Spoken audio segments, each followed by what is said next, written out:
bala muy bëgg dee nga naan jigéen te ëmb juróom-ñeenti weer. Mesdames et messieurs, chers invités, chères femmes d'exception, bonjour. C'est avec un immense honneur et une profonde joie que je vous souhaite la bienvenue à cette célébration de la Journée internationale des droits de la femme. Nous nous réunissons non seulement pour célébrer les femmes, mais aussi pour rappeler l'importance de leurs droits, de leur dignité et de leur santé, de leur éducation et de leur pleine participation à la vie sociale, économique et politique. Aujourd'hui est un jour de reconnaissance envers ces mères courageuses, ces étudiants ambitieuses, ces entrepreneurs audacieuses, ces leaders inspirantes qui contribuent chaque jour au développement de notre société. Mais c'est aussi un jour de réflexion sur les défis qui persistent, les inégalités, des violences basées sur le genre, accès limité aux soins et à l'éducation dans certaines régions.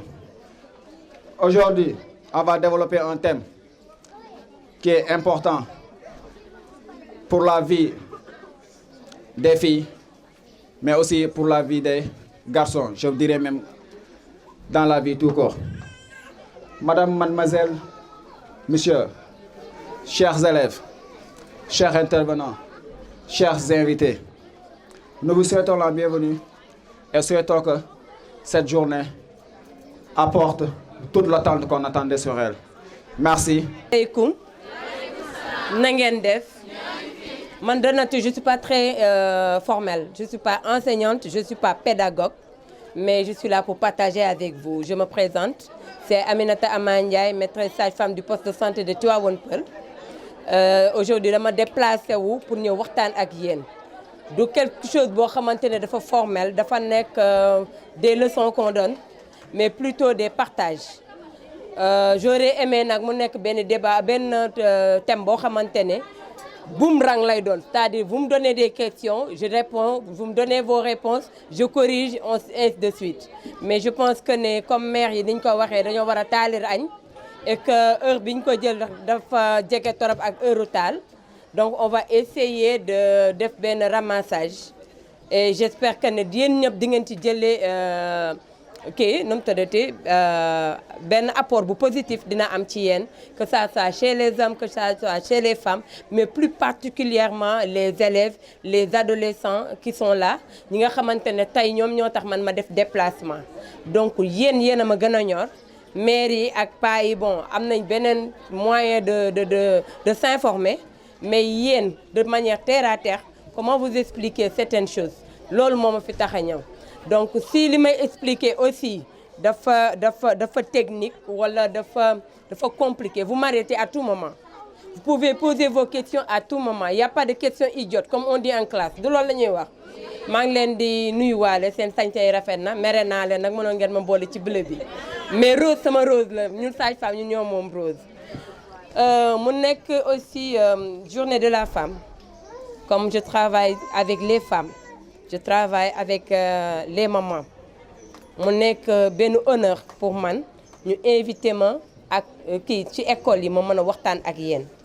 Waxtaan ak yéen vous avez donné comme thème de la puberté à la ménopause, responsabilité et risque d'infection.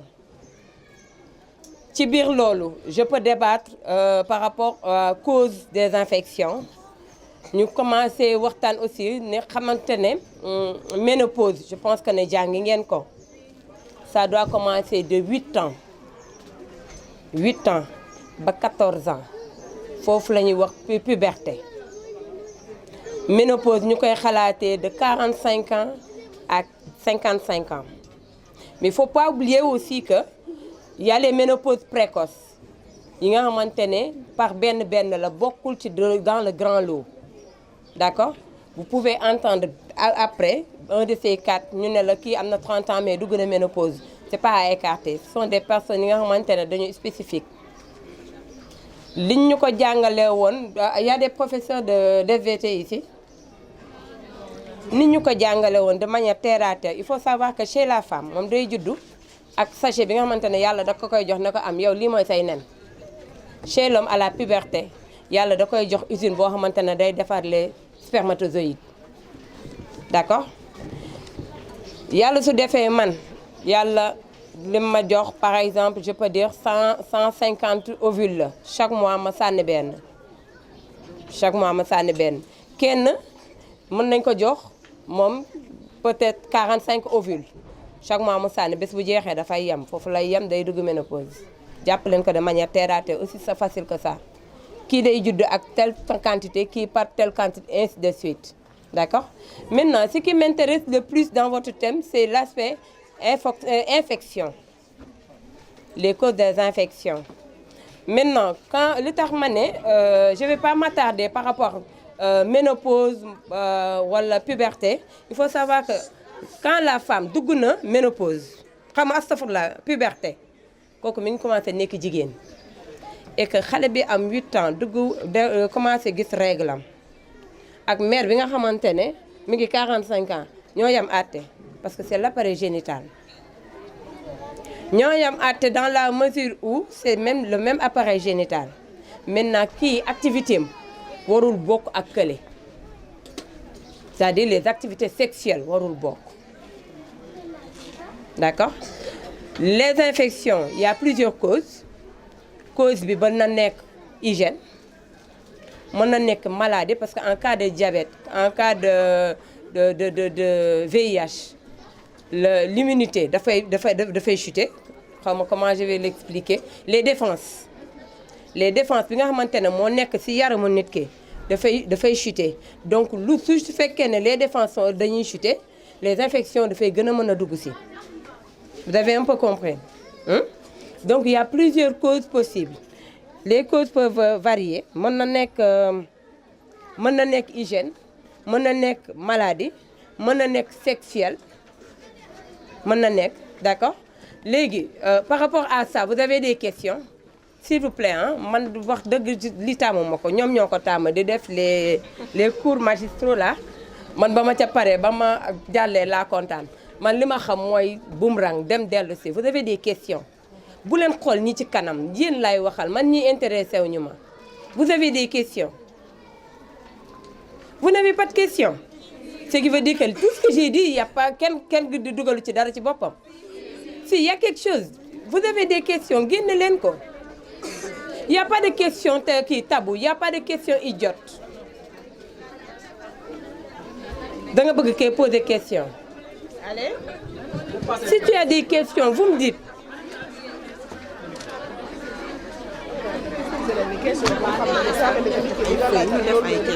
su leen neexee mais à tout moment vous pouvez m'interrompre à tout moment vous pouvez m'interrompre il y a pas de question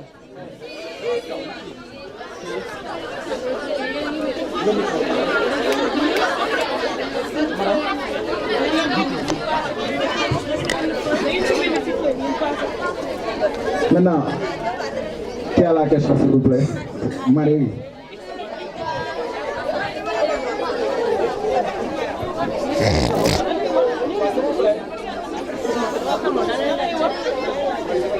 D'accord léegi bàyyi la ma yeggali ci biir wax ji xëy na di ngeen am ay questions ma yeggali vas-y. Tata. Oui. Pourquoi genre nit bi gis règle di indisposé pourquoi may deret bi après day mel ni coagulé day mel ni foie. Merci d'accord bon c'est assez normal sang bi mi ngi jógee au niveau de l'utérus su jógee ci utérus bi day jaar ci col de l'utérus muy soogay génn ci biti maintenant sang boobu du nekk saignement immédiat parce que su deen saignement immédiat soo daggee sa loxo soo xoolee deret bi dafay xonq c'est rouge maintenant soo demee dellu si soo xoolee deret bi taxoon foofu dootu rouge day noir c'est normal donc c'est une coagulation benn sang quantité de sang bu toog au niveau de l'utérus bu fa séjourner moo tax suy génn mu mel ne daggit googu mais c'est pas quelque chose de pathologique d'accord maintenant vous pouvez penser à une infection devant des pertes yoo xamante ne dafa changer de couleur ça peut être jaunâtre quand je dis jaunâtre ça tire au jaune ça peut être verdâtre ou bien même le vert carrément d'accord day mel ni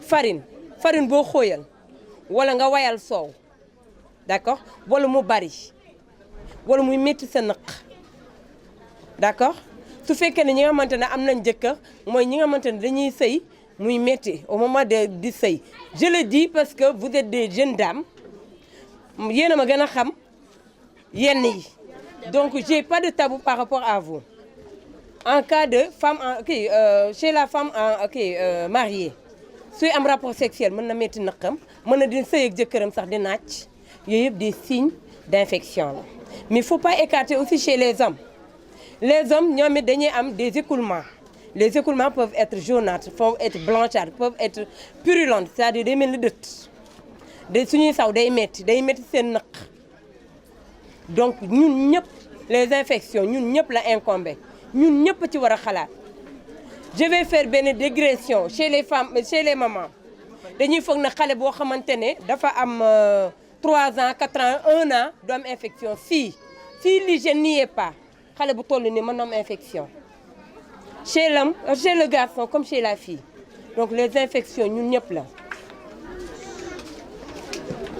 man soo xalaatee affaire infection que ça soit chez l'homme que chez la femme damay faral di wax naan jigéen ñi suñu demee wanag potu ndaa mënuñu raxas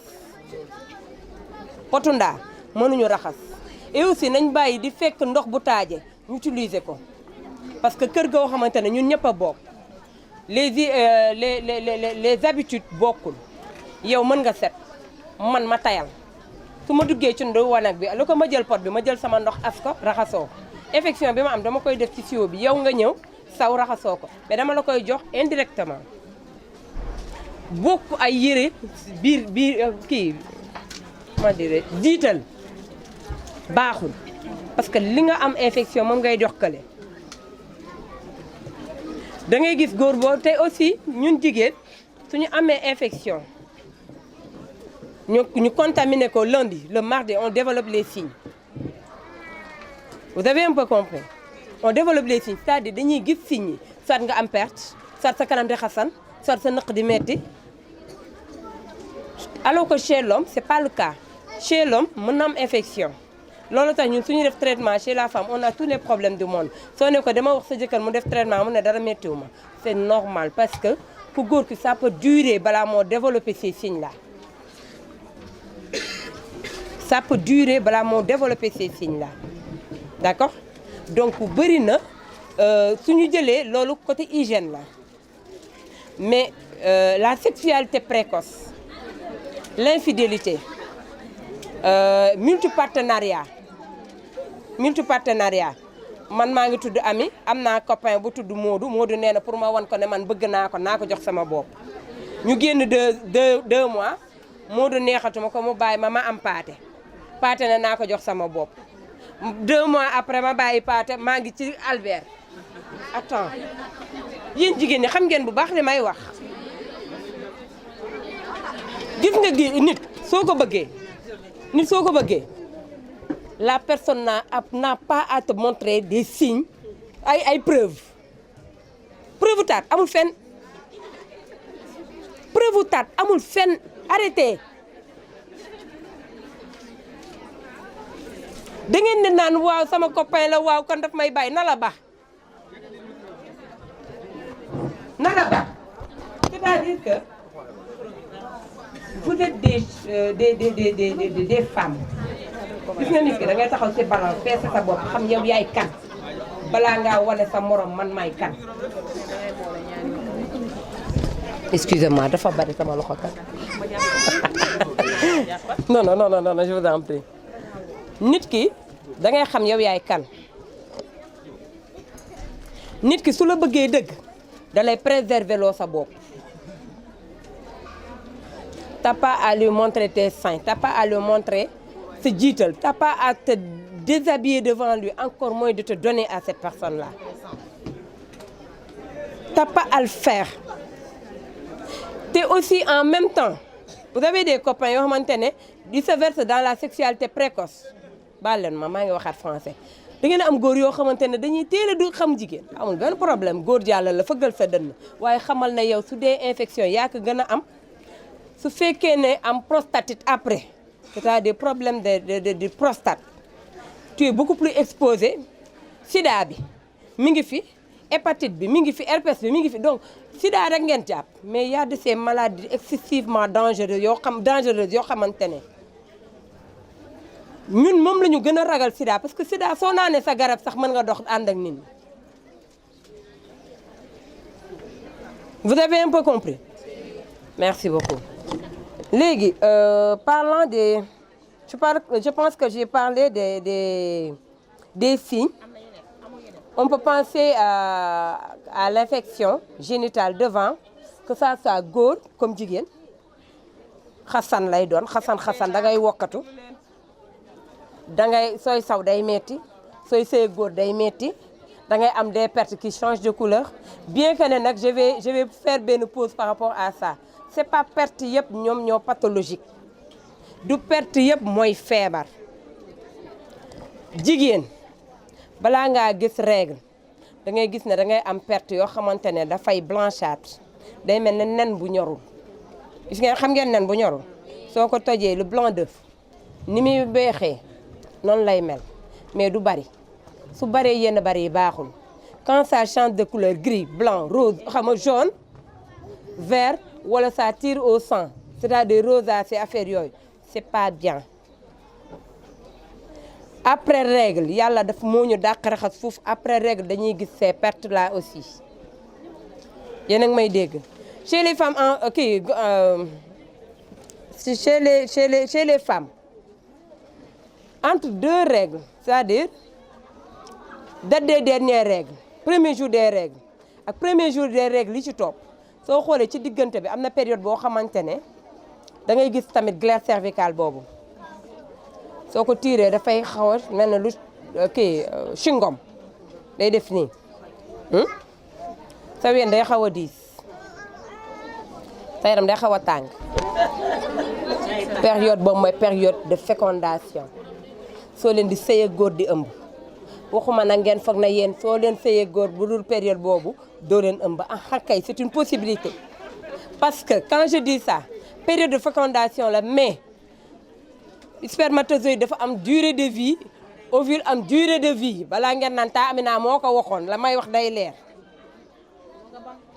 yéen a ngi may dégg wala comprendre leen li may wax si vous avez bien compris pas compris tu m'arrêtes déglul gis nga sa règle le 1er janvier nga gis sa règle le 1er février ci diggante bi entre les deux ay côté normalement mi ngi war a nekk 14 jours avant ça doit être ay côté le 23 ay côté le 23 mooy jour d'ovulation mais soo fekkee da nga am jëkkër nga sëy ak moom sa ovule dafa am durée de vie spermatozoïde góor bi dafa am durée de vie su fekkee ne avant ovulation ngeen sëy spermatozoïde bi mën na toog di xaar sa ovule ñor mu ñëw fekk ka fa comprendre nga. comme yow mën nga def ovulation nga sëy après sa ovule day toog di xaar spermatozoïde bi su dugg see mën na ko kaay comprendre ngeen ce qui veut dire que ne si vous vous dites que je suis pas en période d'ovulation donc mënumaa ëmb ah kay y a une possibilité de ëmb y a une possibilité de ëmb y a un petit éjaculat yéen xale yu jigéen ñi yéen a ma ko gën a xam avant góor ki di tuur ndoxam. C'est riche en spermatozoïdes. Je le dis, je le crie, je persiste à le dire. Du question pour ngeen dévergonder, mais pour ngeen xam yéenay kan. Parce que j'ai beaucoup de grossesses non désirées, des grossesses précoces. Xale yoo xamante ne dañuy yàq seen àddina. loo xamante ne pourtant tata def ma ko ci mën nga ëmb te da ngay am ndaw mën nga ëmb ci kaw silib. J'insiste sur ça parce que day yàq ku jigéen ki mais en même temps day freiner ku góor ki parce que lu mu am sotti la ko yow moom sa àddina yàq nga ko j'insiste sur ça.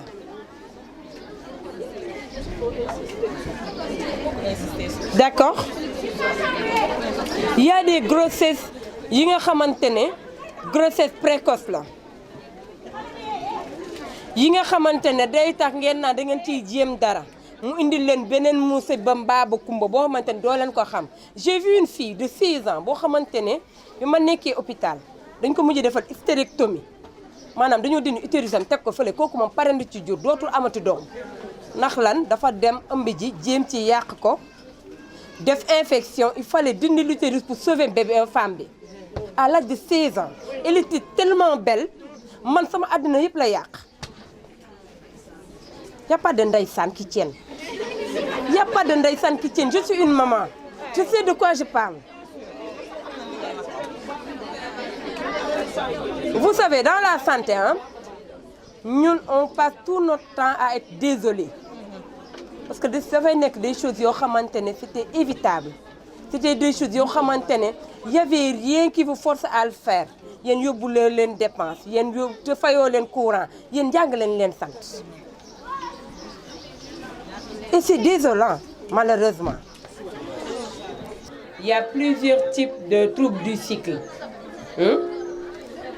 C'est-à-dire, si on a des troubles du cycle, on a une règle pendant 2 jours. Période, on a sa règle pendant 2 jours. Trouble du cycle. Entre les 2 règles, distance n'est inférieure à 28 jours. Trouble du cycle. Là.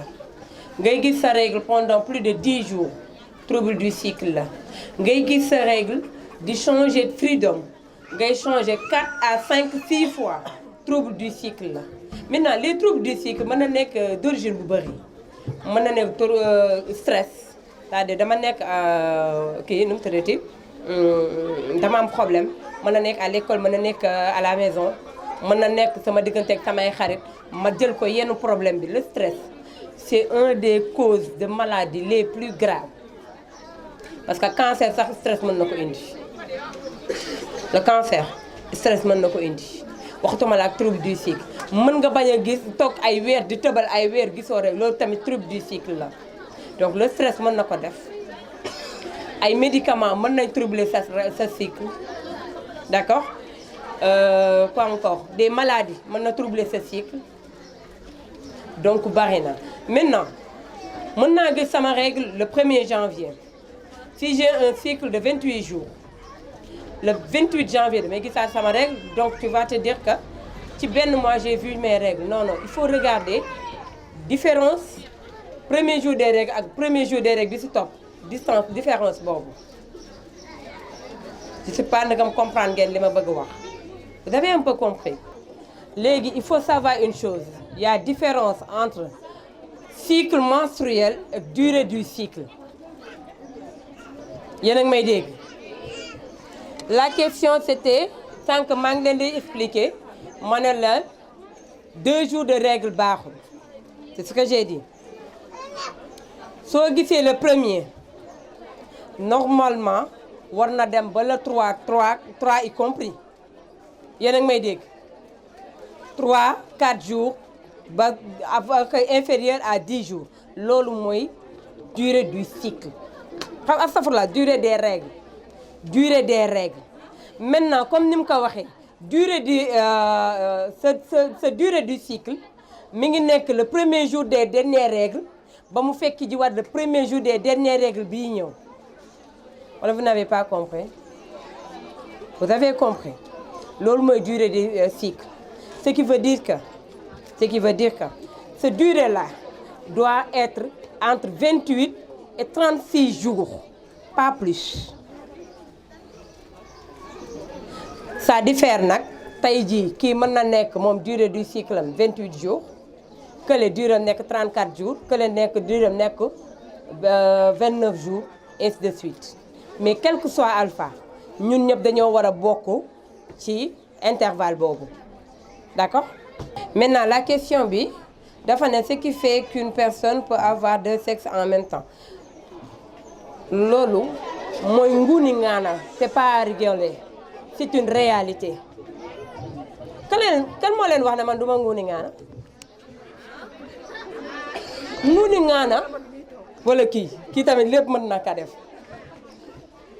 mot est-ce c'est une malformation malformation yàlla moo koy teg nit.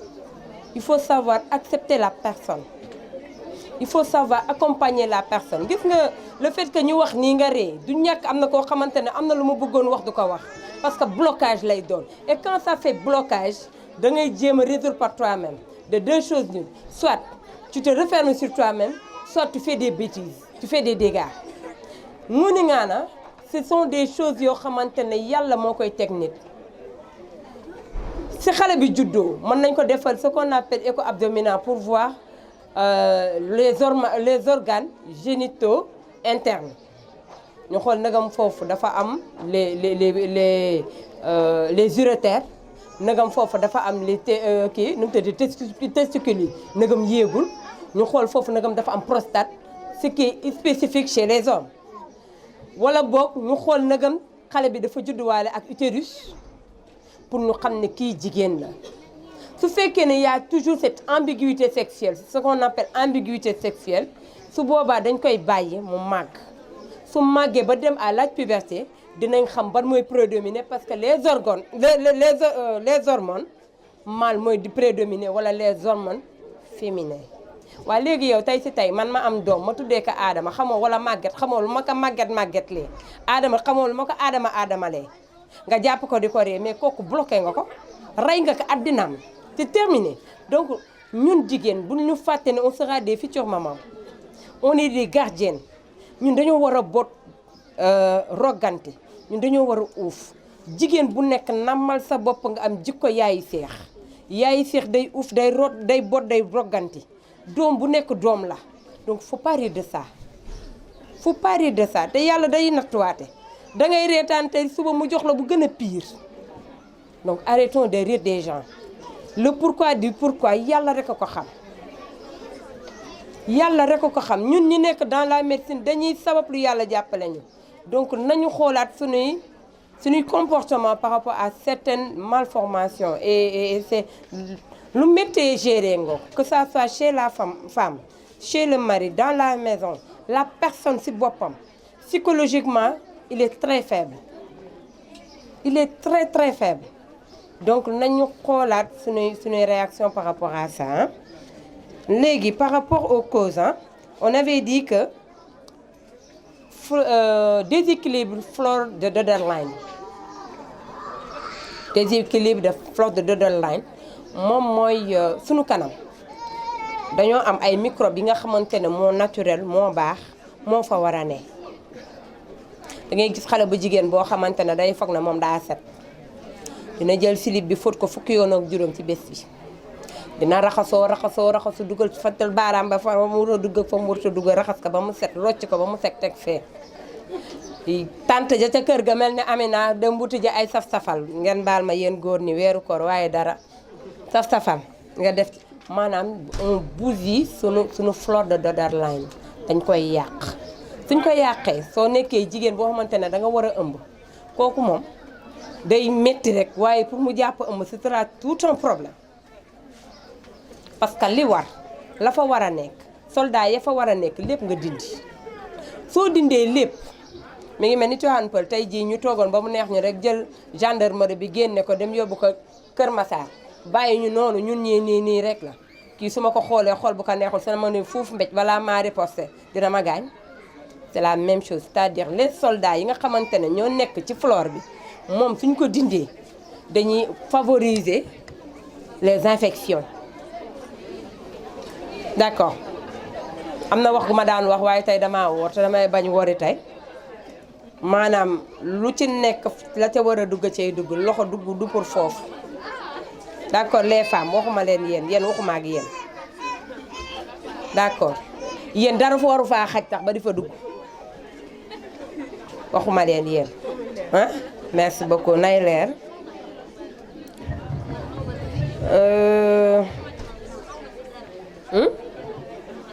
Madame, c'est bon? On vous laisse souffler un peu pour faire venir les élèves qui doivent faire l'exposé. D'accord, si vous voulez.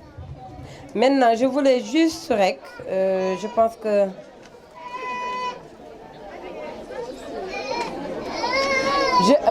j'ai vu que dans l'assistance, il n'y a pas beaucoup d'hommes.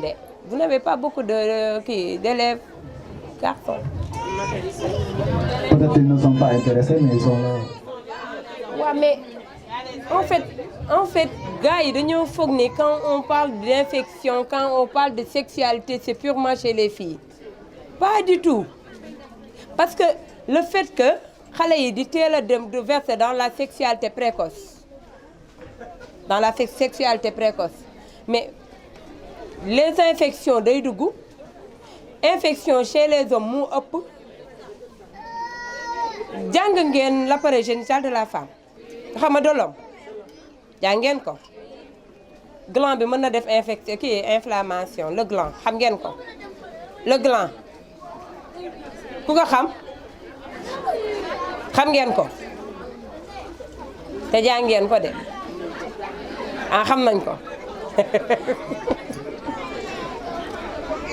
l'urètre day def infection l'urétère dañuy def infection les prostates dañuy def infection les testicules dañuy def infection mais c'est pas quelque chose boo xamante ne le sujet là c'est pas sujet boo xamante ne c'est purement chez les filles. Ce serait très bien ngeen leen koy expliquer ñu xam lan mooy infection chez les garçons te ñoom ils sont exposés parce que hygiène intime lu yàlla xam doy na. di nga ci gis xale boo xamante ne benn caleçon pendant toute la semaine lay doon di nga ci gis xale boo xamante ne suy raxasu su sawee ba pare pour moom raxasu waru ko wiccax dem la ngeen baal ma jéggalu di nga ci gis xale boo xamante di nga ci gis ñett xale yu góor yoo xamante ne benn caleçon dinañ ko bokk non c'est vrai ce sont des réalités c'est pas quelque chose boo xam ne dañ koy wax nii donc ce serait très bien yéen ñi nga xamante ne yéen a nekk en contact avec les garçons ngeen ubbi benn débat ouvert boo xamante ne il vous pose des questions vous essayez de répondre sinon vous m'envoyez des messages par WhatsApp je donne des réponses par WhatsApp parce que vraiment xale yi ils en ont besoin. Si vous avez d'autres questions je suis disponible dans le cas contraire je vous dis merci beaucoup merci pour l'attention merci pour l'intérêt et merci pour l'invitation aussi merci. Hymne à la femme chanté par les hommes. Honneur aux femmes, honneur à ces braves créatures. Sans elles, le monde serait laid et amer. Sans elles, il n'y aurait même pas de monde. Comptez les mers et les boucliers. Défense infranchissable, cible impénétrable, antidote des antidotes. C'est notre bonheur qui fait son plaisir et notre malheur son dépit. C'est notre réussite qui fait sa fierté et notre échec son regret. Comptez les épouses et les amantes, et sa beauté extérieure n'a d'égal que sa bonté intérieure. Femme, les diamants ne sont diamants que lorsque tu les portes. Autrement, ils deviennent de simples cailloux, voleuses de cœur. Quel plaisir tu procures à l'homme. Tu es celle qui n'apporte que joie dans nos foyers. Tu es la lumière qui éclaire nos demeures. Tu es celle qui nous berce comme nos mamans, celle qui console nos cœurs brisés. Tu es Nefertiti par ta beauté, tu es Khadija, la mère des croyants, par ta générosité. Tu es la Vierge Marie par ta sagesse et ton intégrité. Mon Dieu, épargnez-nous d'un nid sans oiseau et d'une demeure sans femme. Femme, que tu sois mère, épouse ou sœur, tu es ce que nous avons de plus cher au monde. C'est pourquoi nous te chérirons toujours. Merci.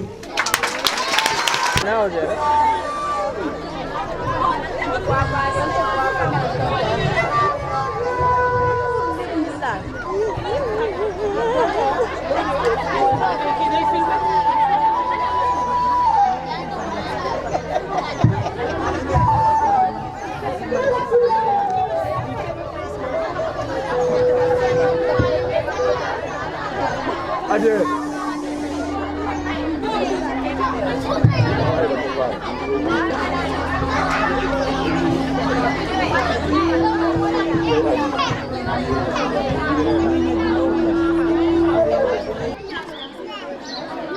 yaay looy wax ni noppil yow bu leen la waxal looy wax Ancaane bu leen la waxal lan ngay wax yaay yow yaa ma yar man xam nga ne école ba kër ga nu ma mel yow la ma leen nii de man yërewu ma leen nii Jaane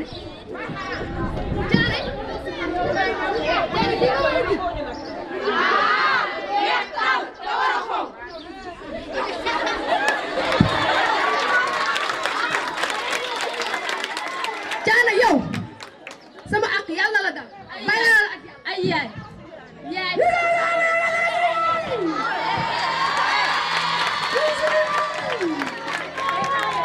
kaa bi xew si kër gi danse bi ñu danse man dama choqué. ban kaa yow xamoo Caane xale boobu waane rek di muuru. Caane waaw turbaan sama bopp waaye fàtte ne ki ñu bokkal classe te mu nekk si ginnaaw rek. waxoo doomu meer bi ñu bokkal ko mooy meer borom meer bu bari wax bi rek te ñëwal. waa Caane da lañ takk jëkkër ji yóbbu ko te fekkul ci moom dara. yow loolu dalaa bett man de loolu bett ba si moom man nii xale ba wow do ba bettuma nene na yaa illa man ngay waxata man kaakat bu mat bi mu may bett bettuma. yow xam naa loolu dëgg mën a kaa yi may di yëpp bii moo si gën a toj yee man dama tiit li ma si gën a jaaxal mooy meer bi bari na wax am na fit osé Indo Touré rek muy doxantu ci kër jàmbur yi mel ne bàjjenu ko te moo fi gën a bon la doom balaa maa dee suñu rombee rek mu ñuy woo moo ma jaaxal. fii de moom yéene néeg la te borom ma cay fanaan day jigéen mooy suturaal moromu jigéenam.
yaakaar tas na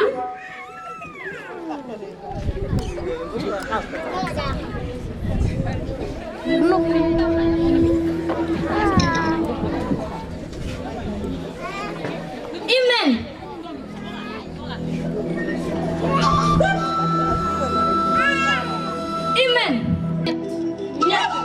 ñett li si njëkk mooy ku si mel ni man fees del yam fi ma war a yam am borom kër war a dëkk te ama ndaw